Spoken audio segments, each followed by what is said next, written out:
Пропозицію наших голів ОТГ в Києві озвучив. Вона дуже позитивно сприйнята в частині того, щоб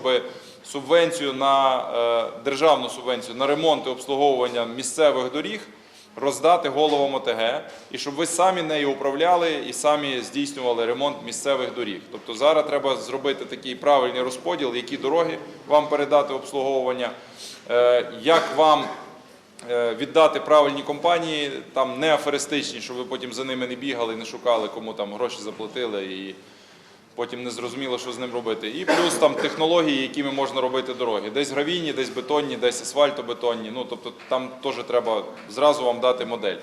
Над тим будемо працювати.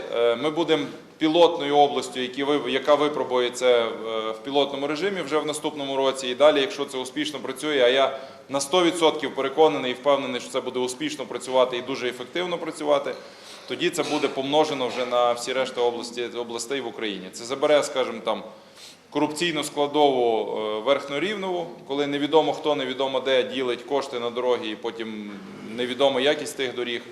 Відповідальність буде на головах ОТГ, і громади зможуть спитати, а чому ти цю дорогу робиш, а не цю, і яка якість тої дороги або іншої дороги. Тому це теж важливий момент, один з моментів того, чому ми маємо закінчити реформу ОТГ.